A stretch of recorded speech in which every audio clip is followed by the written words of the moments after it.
Must be that time again! So it's Ace Attorney. Hello everybody, here we are. Grilling Angel Starr. I think that's kind of an appropriate pun, because she's all about food. And detectiving, I guess. Okay, anyway, yes. So, Angel Starr's testimony has had a million holes in it so far, as Ms. Starr has been very, very dodgy about the stuff she witnessed in the prosecutor's parking garage thing, prosecutor's office, prosecutor's building, that place anyway.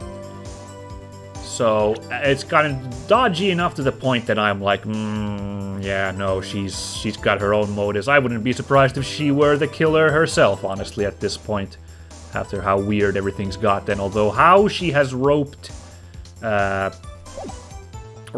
Skye into convicting herself falsely, you know, taking the blame, I don't know yet, but anyway. Yes, so she gave this testimony last time. We got done talking about her testimony of what she witnessed, then about what happened after the murder. She gave this testimony. Let's review it, and I will point out again to remind everybody what the problem is as far as I can tell. So, here's what Ms. Starr said. After the murder, the suspect attempted to run behind a partition off to her side. I quickly caught her, explained her rights to her, and arrested her on the spot. Just a quick point here. This one was one thing I thought was a fault in her testimony, because there's a chain link fence between where she saw Lana and where we know where she was and where Lana was. But she actually claimed that she apparently just climbed the fence and got over. And okay then, we can't take that angle then. Fair enough. Because we did do some presses last time, just to remind everybody. We did the pressing last time already. So then. Ah yes, when I arrested her, she mentioned the muffler. Yes, of course, she was talking about Lana being covered in blood, which was like, no. Because, hold on, I need to think about this. What was the point again?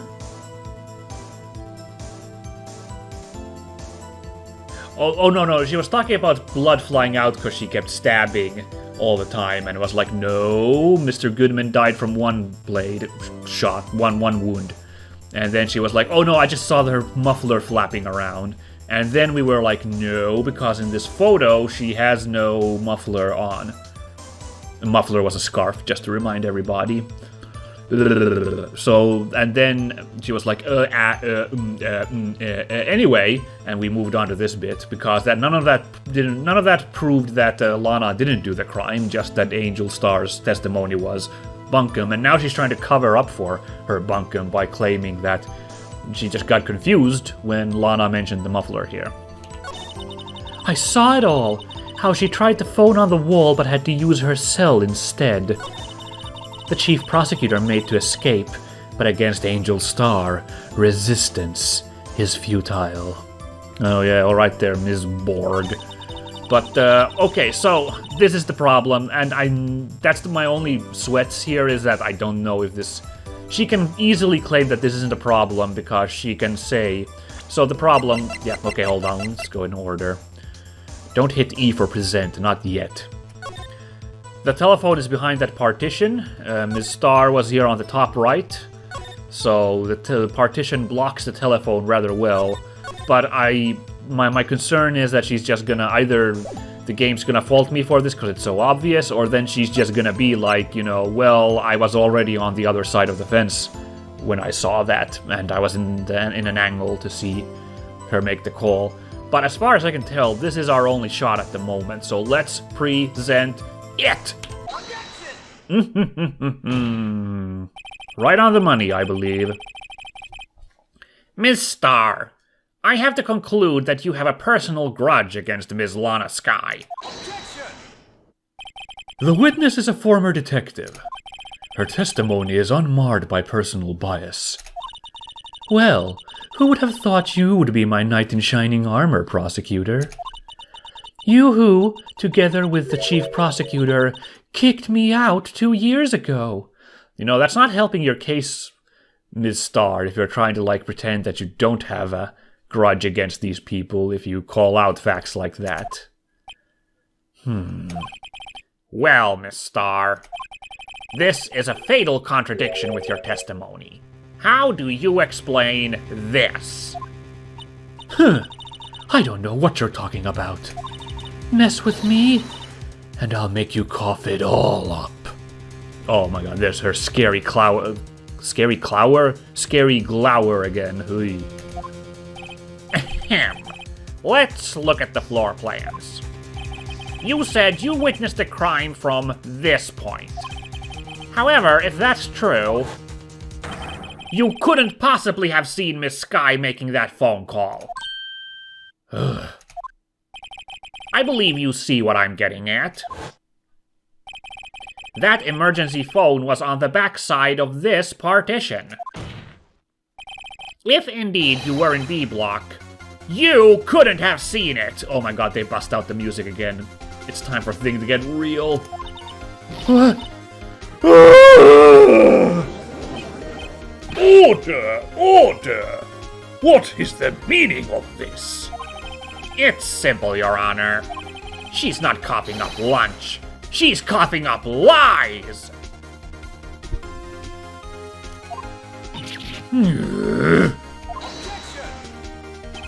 That's quite a claim, Mr. Wright. Perhaps you will allow me a question. Tell us exactly what lie this witness has told the court. Here's where the counterattack begins. I can't afford to get this wrong.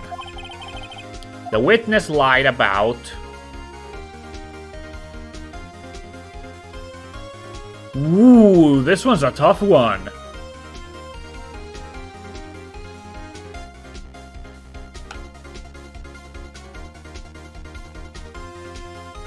Yikes.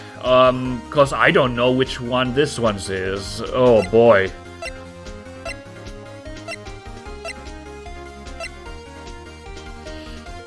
The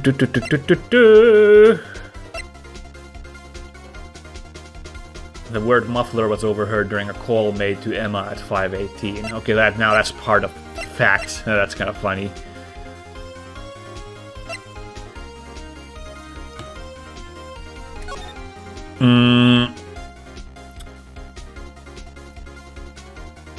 Okay.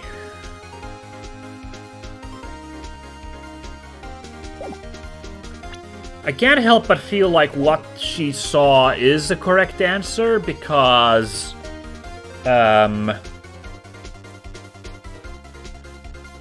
because I'm assuming that Lana didn't do it, so she couldn't have seen Lana stabbing Mr. Goodman. But I don't think I have a proof for that. Where she saw it might be the correct one, because what if she was in the security room? That's where she could have seen the telephone call being made? The order of events I'm not 100% sure about. This one's a tough cookie. Let's try where she saw it. Miss Sky tried to use the emergency phone, but it was out of order. What is significant about this fact? Nothing. Therefore, it would be pointless for Miss Starr to lie about it. Huh. That's pretty good sense, I guess, Phoenix. Not really what I was thinking about, but good thing that I only focused on the whole phone calling thing here, I guess. That we're talking about this situation, nothing with the bigger picture. Pointless to lie. I see. But say the witness did actually see Miss Sky using the emergency phone. It would mean Miss Starr witnessed the crime from a different location. A different location? No, that's a pointless lie if I ever heard one. Before you call my lie pointless, at least let me tell it. That's an interesting way to phrase it, Phoenix, but sure. Let me ask a question to our clever wordsmith, Mr. Wright.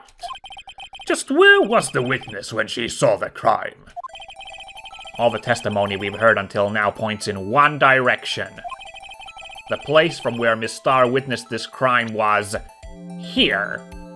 Yeah, like, look, I think it's the security room, cause her boyfriend was there who she was bringing the lunch to. Oh, whoops, not it's E. That was less drastic of a misclick than the times I've pressed E when I shouldn't, you know. This is the only place where she could have been. The security guard room? Indeed, the security room in the underground parking lot is well positioned. It's built on the second floor, so you can see the entire lot. She would have been able to see the emergency phone from there. But why there? There are many other places where she could have seen the phone. Not in this case, Your Honor. The witness, not being part of the prosecutor's office, couldn't park in A block. Oh yeah, that makes sense too. Yeah, she can't just be there. The only place where she could have seen the crime in the back of the partition is here. I remember in your testimony you said you brought a lunch to your boyfriend in the security guard room, yes? Well, Miss Starr? How many years have I been getting the better of men? To think that the tables could be turned.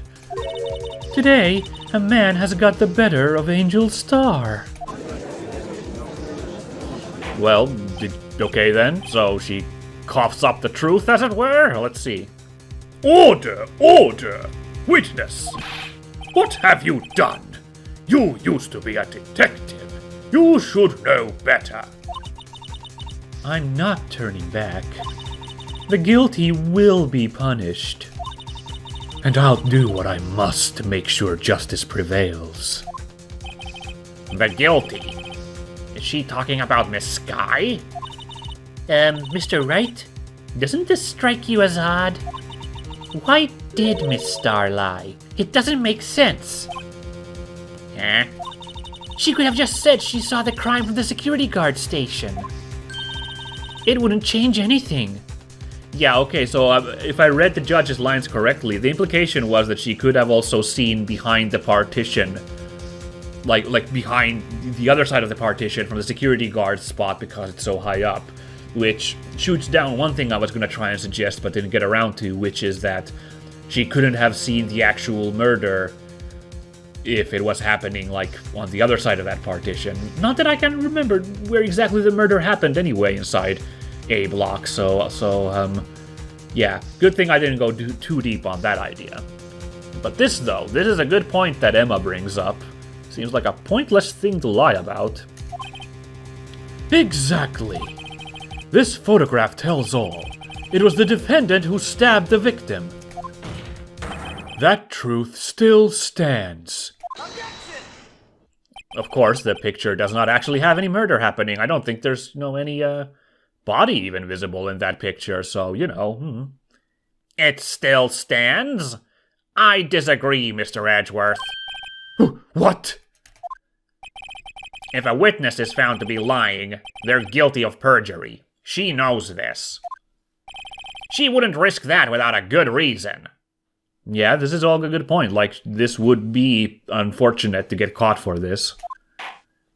Not something you do for, poops and giggles. So, tell us what her reason was, Mr. Wright. Huh? Me? Who else? Mr. Wright, let's review what we know. Okay, let's put our thinking caps on, because apparently we do have to figure this out, by the looks of it. Which isn't great, because I don't know why she's doing this, apart from... she clearly wants Lana to go down, I can tell that much. But why she wouldn't want to admit the security room thing, I don't know. Okay, so, let's think about this. Miss Starr witnessed the crime from the security guard station. But she lied and said she was it. But she lied and said she saw it from B block. It must make a vital difference. But what? What could change?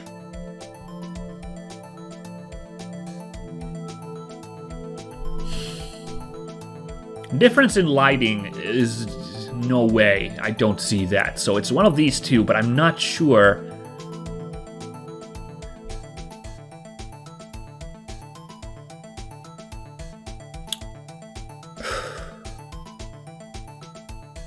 Not sure which of the two at the top it is. Angle of view or distance.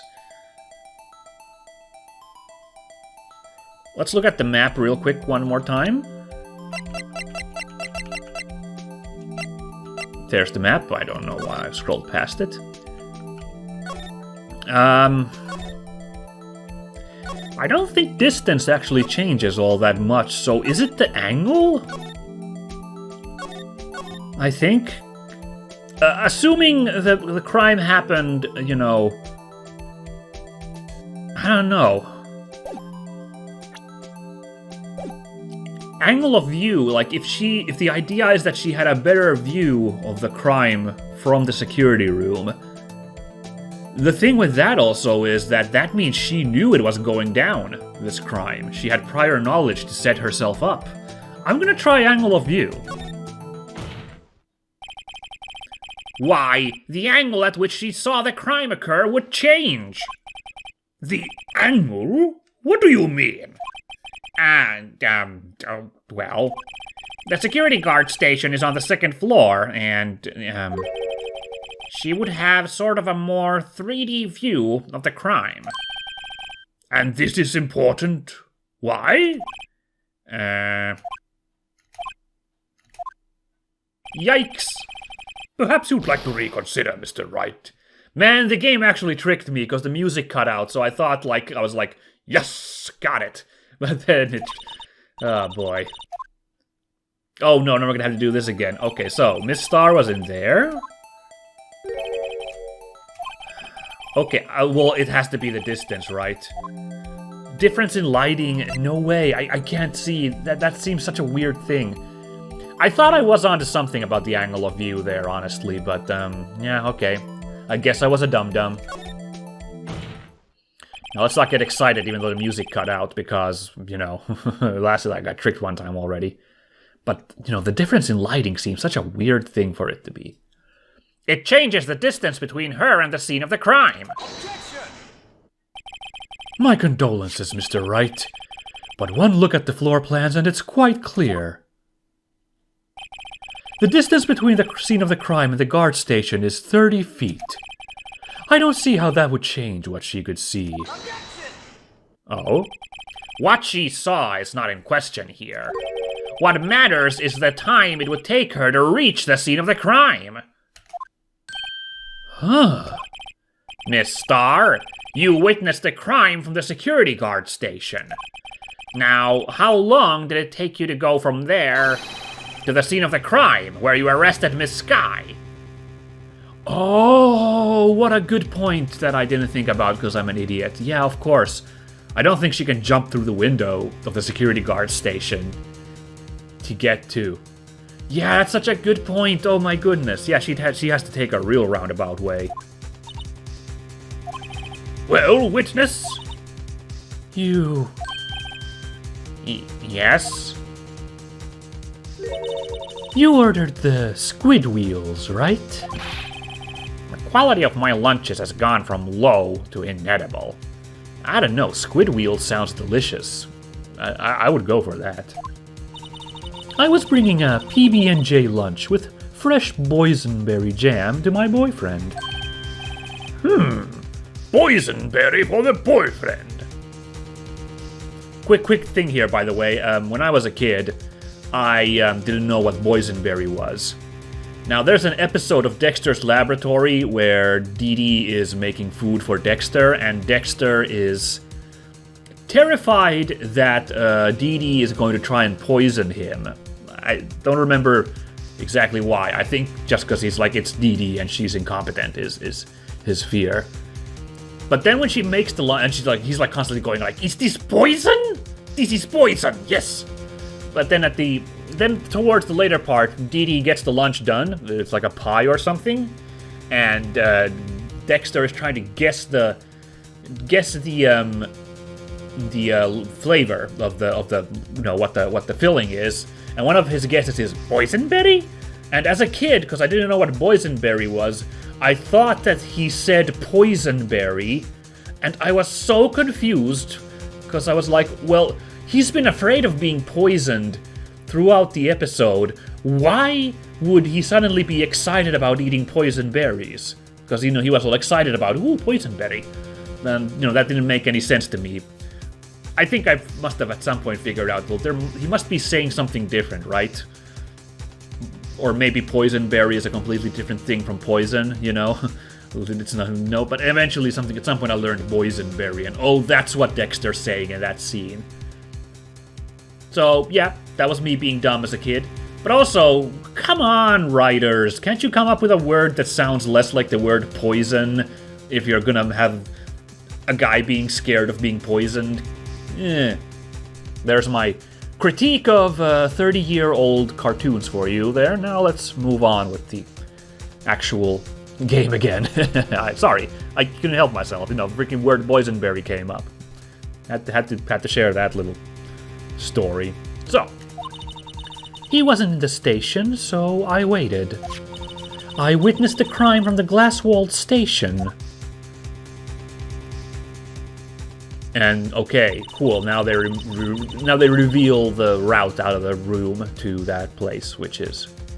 And before I knew what I was doing, I found myself running towards the scene. But the door was locked. I couldn't open it. Very interesting. Also, now that I see this staircase, I'm actually not sure which one was faster. Jumping the fence and running up to Lana, or running those stairs. But the fact that the door is locked changes everything, though. Oh my god, wow! Does it change, because this route... I suppose she doesn't have, the Flash powers all of a sudden, so she probably took her sweet time doing that hoofing. That's why I had to go through the visitors' parking in B Block. That's quite a detour. It probably took me at least 5 minutes to get to the scene of the crime. 5 minutes? This changes things considerably. But it was that woman over there in the defendant's chair who stabbed him. I know it. I have photographic evidence. I swear it. I swear it on my finest plastic spork. Is that particularly fine? I don't know. Are there a bunch of spork aficionados in the world who could be like, yes, sporks are fantastic? I don't think so. I'm not 100% sure. You have a point, and the spork is a wonderful invention. What? So stupid. Just are there spork aficionados in this world? And then the freaking, I was thinking of someone some viewer being like, hey, don't you rag on sporks, man. But then there's the freaking judge in the game is like, yes, sporks. This game is hilarious. Would you like another caviar lunch? Absolutely. Mr. Wright, you have to do something. Do I have any evidence to stop this?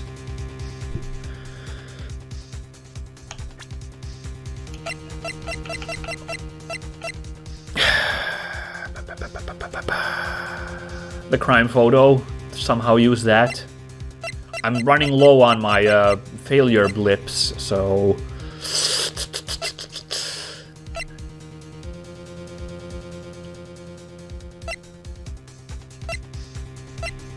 Man, for a second I read that no traces of victim's blood, because the two lines were crossing, the no prints. I was like, wait, that's weird. Why haven't I brought that up previously? Not traces of victim's blood. Yeah, I guess we have to... If she's, claiming she has photographic evidence, I think we have to chuck down this photo to be like, well, this photo doesn't actually show any death happening in it. Ah, God, let's go. 5 minutes between the witnessing of the murder and the arrest. Think about it. You could make pasta in that amount of time. If you like it al dente. Ooh, Phoenix, wow. Freaking going up against her culinary skills. I've got lunchboxes that tie pasta into knots, rookie. A 5-minute blank. Isn't that strange? Strange? If you were a criminal, what would you do with 5 minutes, Your Honor? Well, I guess I'd flee the scene. Hey, don't get the wrong idea. I didn't kill anyone. No, that's really funny from the judge. But you have the instincts of a killer. You would run, but this time was different. Miss Sky dawdled at the scene of the crime. She even had her picture taken. No true criminal would act this way. It's inconceivable. Okay, I find this part a little weird. I don't know. This just like a jump to this conclusion without any evidence being chucked down for this. Just like being like, that doesn't make sense. I don't know. This one feels a little weak, this explanation from Phoenix. I guess I shouldn't complain too much since this ended up solving the case, but buying us a reprieve here. The case isn't solved, but you know. But still, I don't know. That just seemed like a little sloppy finish there for that whole mystery. Okay, well, let's carry on. Well then, it seems we've come to the end of this testimony. The witness has a grudge against the defendant and a blank in her testimony. Mr. Edgeworth, is the next witness ready to go?